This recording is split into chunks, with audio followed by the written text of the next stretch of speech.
कि भगवान शिव का अपमान होने पर भी भगवान शिव ने अपने क्रोध को अपने वश में ही रखा। माता सती जलकर भस्म हुई। माता सती का अंग जहां जहां गिरा शंकर जी लेकर दौड़े। 52 शक्तिपीठ, जहां जहां अंग गिरा वह एक एक शक्तिपीठ तैयार होती चली गई। अब वह सती हिमालय की बेटी बनकर के जन्म लेती है। जब हिमालय के यहां जन्म हुआ माता पार्वती का, तो माता पार्वती को नारद जी मिल गए और नारद जी ने दिव्य ज्ञान दिया कि बेटी तुम्हारा भगवान शिव से विवाह होगा, इसलिए जाकर घोर तपस्या करो। नारद जी जैसे गुरु को पाकर के भला माता पार्वती कैसे रह सकती थी। घनघोर जंगल में जाकर माता पार्वती ने 10,000 वर्षों तक अखंड व्रत किया और उस व्रत के प्रभाव से क्या खाकर के व्रत किया था माता पार्वती ने? बताओ जोर से, क्या खाकर व्रत किया था? 10,000 वर्षों तक माता पार्वती ने क्या खाया? क्या? मैया ओ मेरी मां, क्या खाया? आप बताओ। बिल्व पत्र, बिल्व पत्र है ना, बिल्व पत्र खा करके 10,000 वर्षों तक अखंड तप किया और भगवान शिव को प्रसन्न किया। भगवान शिव को पति के रूप में चाहा। इसलिए भगवान शिव ने कहा कि मेरी पार्वती ने मेरे लिए बिल्व पत्र खा करके 10,000 वर्षों का तप किया है। आज से जो मेरे ऊपर बिल्व पत्र चढ़ाएगा मैं उस पर प्रसन्न हो जाऊंगा। तब से भगवान शिव को बिल्व पत्र अत्यधिक प्रिय हो लगता है, इसलिए भगवान शिव पर बिल्व पत्र चढ़ाया जाता है। बिल्व पत्र भगवान शंकर पर कैसे चढ़ाना चाहिए पता है? आपको पता है? जैसे बिल्व पत्र का एक सीधा भाग होता है, एक उल्टा भाग होता है, तो शंकर जी पर जो है ऐसे उल्टा करके, जो उसका जैसे ये तुलसी का पत्ता है तो ऐसे भगवान शिव पर चढ़ाया जाता है। और शिव जी के ऊपर जब तुलसी बिल्व पत्र चढ़ाया जाए तो जो उसकी जो डंडी होती है उसे तोड़कर ही चढ़ाना चाहिए। और भगवान शिव माता पार्वती जंगल में तपस्या कर रही थी। हिमालय जी को पता चला कि मेरी बेटी तप कर रही है, तो मनाने गए तो माता पार्वती ने कहा नहीं। यहां पर शंकर जी को राम भगवान श्री नारद जी समझा रहे हैं।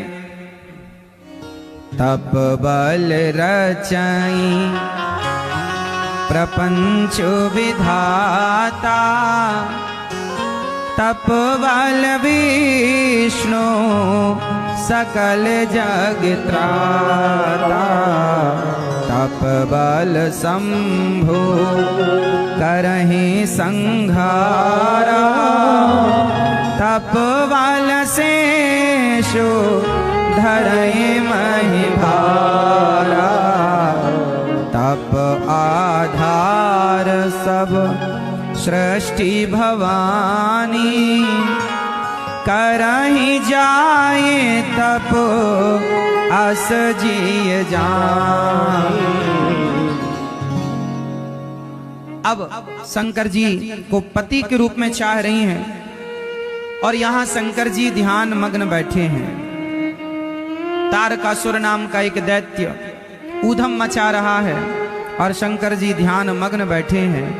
तब भगवान शंकर जी से भगवान हरि ने, भगवान विष्णु ने हाथ जोड़कर कहा, अब विनती मम सुनहु शिव, जो मो पर निज नेहु, जाय विवाह शैल जहि, मोहि यह मोहि मांगे देव। शंकर जी ने कहा, सिर धरि आयुष करें तुम्हारा, परम धर्म यह नाथ हमारा। सिर धरि आपकी आज्ञा शिरोधार्य है, शंकर जी फिर ध्यान में डूब गए। अब नारद जी एक दिन शिवलोक में आए।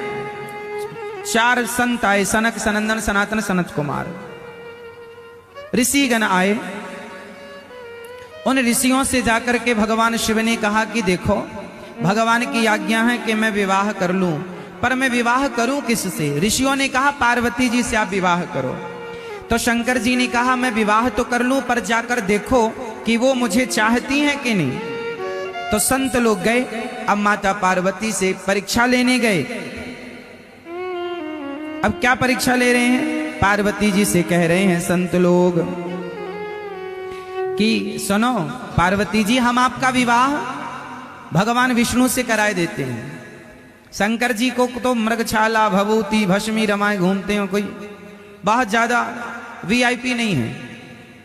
आपका विवाह हम भगवान विष्णु से कराते हैं, सुंदर, और कहो तो ब्रह्मा जी से करा दें। शिव जी के चक्कर में क्यों पड़ी हो आप? कहा ऋषियों ने महादेव अवगुण भवन। माता पार्वती कह रही चलो आपके हिसाब से महादेव अवगुणी है, तो महादेव अवगुण भवन, विष्णु सकल गुण खानी, जोरी जेहि कर मनोरम जाहि सन, तेहि तेहि सन काम। जन्म कोटि लगी रगर हमारी, बरऊं शंभु नत रहूं कुंवारी।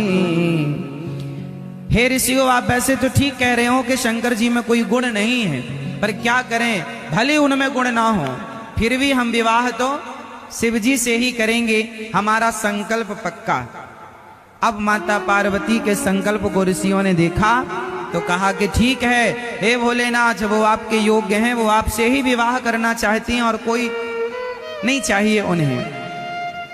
यहां पर एक छोटा सा मैसेज मैं आपको दे दूं इस छोटी सी कथा से। माता पार्वती को भटकाने की ऋषियों ने कोशिश की कि आप अपने संकल्प से भटक जाइए और किसी से विवाह कर लो, ऑफर बहुत सारे हैं। भगवान विष्णु का भी ऑफर आया था माता पार्वती के लिए, आप इनसे विवाह कर लो, ठुकरा दिया। क्या अर्थ निकला? जो व्यक्ति अपने लक्ष्य में अडिग होकर आगे बढ़ता है और उस लक्ष्य से कभी नहीं भटकता, वही व्यक्ति अपनी मंजिल तक पहुंचा करता है। जो लक्ष्य भटक जाते हैं वो अपनी मंजिल तक कभी नहीं पहुंचते। चाहे आपका लक्ष्य, आप बिजनेस चाहें, व्यापार चाहें, खेती चाहें, या संसार का कोई वैभव सुख चाहें, या भगवान चाहें, यदि ईश्वर को पाने का लक्ष्य बनाया है तो रास्ते में बहुत चीजें आएंगी जो आपको भटकाएंगी। आपको भटकना, यदि भटक गए तो फिर मंजिल तक पहुंचोगे ही नहीं। आप बिजनेस करने चलिए तो आपके उस बिजनेस में भी बहुत सारे भटकाव आएंगे, तो आपको वहां भी नहीं भटकना, माता पार्वती की तरह एक अडिग रहना है। अब लो भैया, माता पार्वती तैयार हैं, शंकर जी भी तैयार हो रहे हैं। चलो शादी का सुंदर सा समय निकाला गया, भगवान शिव की शादी का मुहूर्त निकाला गया और महाशिवरात्रि का पावन पर्व नियुक्त किया गया, तिथि निश्चित की गई। कौन सी तिथि निश्चित की गई? महाशिवरात्रि। अब लो भैया, सब तैयारियां चालू हो गई। यहां मैना रानी तैयारी करने लग गई, भगवान शिव वहां तैयारी करने लग गए, नंदी तैयार होने लग गए।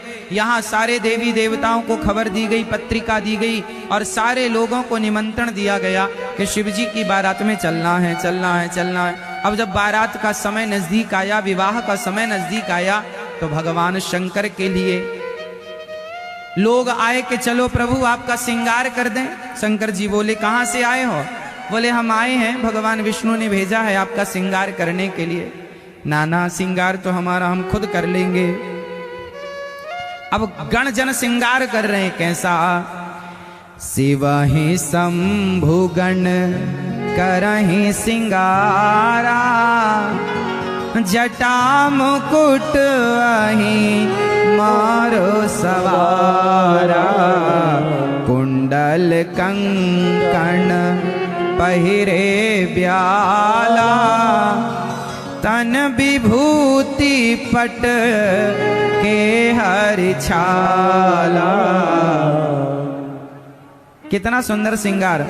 शंकर जी ने अपनी जटाओं का ही श्रृंगार शुरू किया, जटा का मुकुट बना लिया और कानों में ब्याला मतलब छोटे छोटे बिच्छू ततैया छोटे छोटे सांप लटकाए। शंकर जी ने एक यहां पर बालों का जटा बनाया गोल और उसके ऊपर एक सांप लपेट दिया, मणिधर सांप। यहां बगल में सांप, कमर में करधन की जगह सांप, यहां कानों में कुंडल। बिच्छू से कहा डंक मारो तो कान में छेद भी हो जाएगा और छेद पाके लटकती रहना।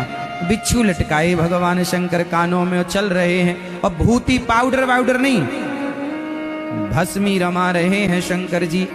इस प्रकार से अब शंकर जी की बारात चली। को मोखहीन विपुल मोख काहू, बिनु पद कर को बहु पद बाहु। विपुल नयन को नयन विहीना, हृष्ट पुष्ट को अति तन खीना। शंकर जी के बाराती कैसे थे? जस दुल्हा तस बनी बाराता। अद्भुत बारात। शंकर जी नंदी पर बैठकर चले, उल्टा बैठकर चले। लोगों ने कहा सीधे बैठो।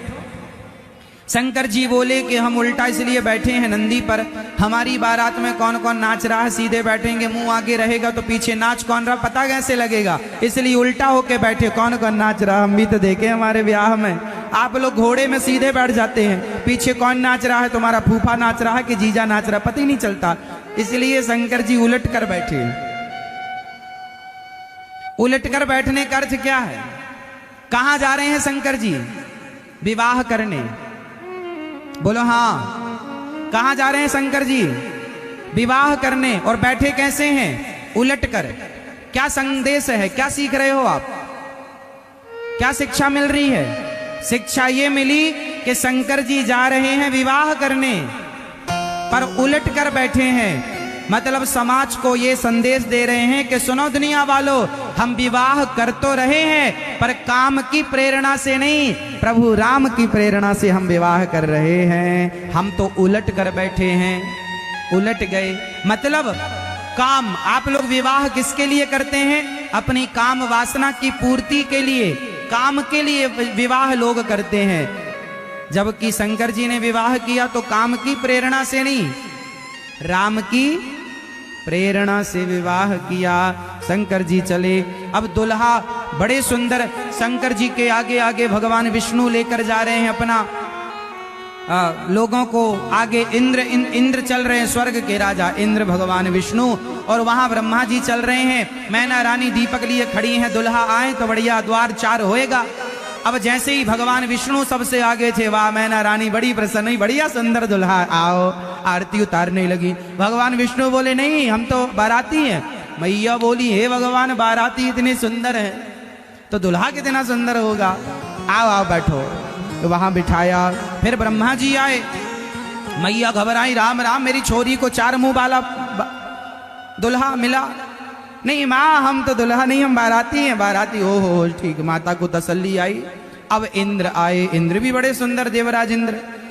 माता ने आरती, यही दुल्हा समझ लिया, आरती उतार। नहीं मैया हम दुल्हा नहीं हैं, हम बाराती हैं। अब तो माता जी समझ गई कि इस धरती में जो सबसे सुंदर होगा वही मेरी बेटी का दुल्हा होगा, क्योंकि इतने सुंदर सुंदर बाराती हैं तो दुल्हा कितने सुंदर। अभी माता जी तैयारी में खड़ी थी कि दुल्हा आए, तब तक दुल्हा तो पीछे रह गए, बाराती आ गए। और शंकर जी के बाराती कैसे?